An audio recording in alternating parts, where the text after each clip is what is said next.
Imagine a novel so influential that its author not only described the American frontier, but helped forge it himself. James Fenimore Cooper's Times, The Pioneer's Times, is more than a tale of wilderness adventure. It's a foundational work that shaped how early Americans saw their land, their values, and themselves in the dawning decades of the 19th century. Picture this. It's 1823, and most Americans have never ventured beyond their local towns. The western frontier is this mysterious, dangerous place, filled with endless forests, wild animals, and the constant tension between settlers and Native Americans. Then Cooper drops this bombshell of a novel that takes readers right into the heart of frontier life. And suddenly, everyone's talking about what America could become. But here's where it gets really interesting. Cooper wasn't just some city writer imagining what frontier life might be like. He grew up in Cooperstown, New York, a town literally founded by his father. He watched firsthand as wilderness transformed into civilization, as forests became farms, and as different cultures collided and adapted to each other. The Pioneers tells the story of Templeton, a fictional frontier town that's basically Cooper's hometown with a different name. The main character is Judge Marmaduke Temple, this wealthy landowner who's trying to bring law and order to the wilderness. Sound familiar? That's because Temple is essentially based on Cooper's own father, who founded Cooperstown and served as a judge there. Now, here's where Cooper gets brilliant. Instead of just writing a simple good versus evil story, he creates this complex web of characters that represent different approaches to American life. You've got Judge Temple representing progress and civilization.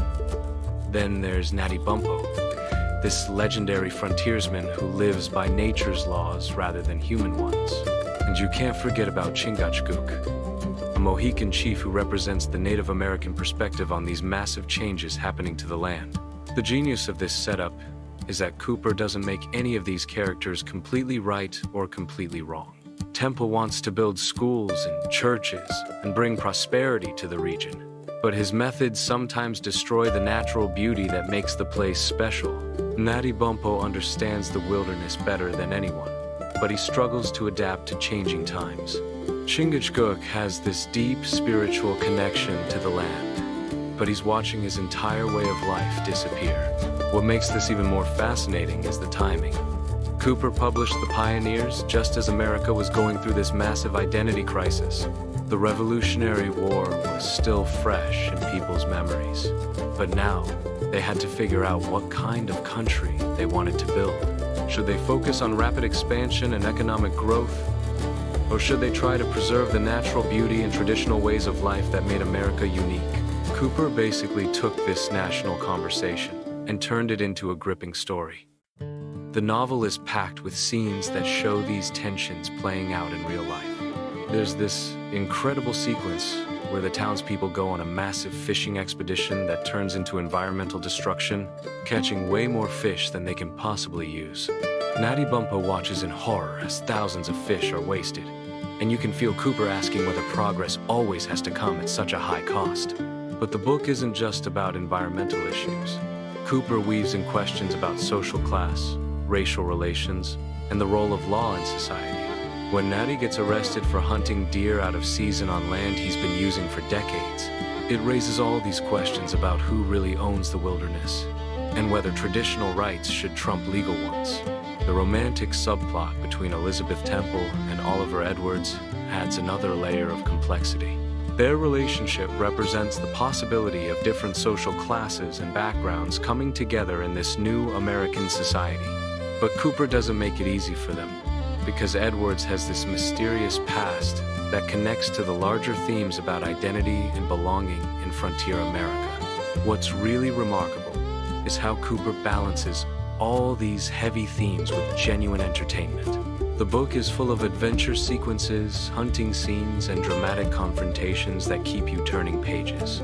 There's this amazing scene where Natty and Chingachgook have to rescue people from a forest fire, and Cooper's descriptions of the wilderness are so vivid you can practically smell the smoke. The Pioneers was incredibly successful when it came out, and it launched Cooper's career as America's first internationally famous novelist. But more importantly, It established patterns that American literature still follows today. Cooper basically invented the idea of the American hero as someone caught between civilization and wilderness, someone who has to navigate competing values and find their own path. The book's influence extends way beyond literature, too. It helped shape how Americans think about westward expansion, environmental conservation, and the relationship between different cultural groups. You can see its DNA in everything from Western movies to modern discussions about development versus preservation.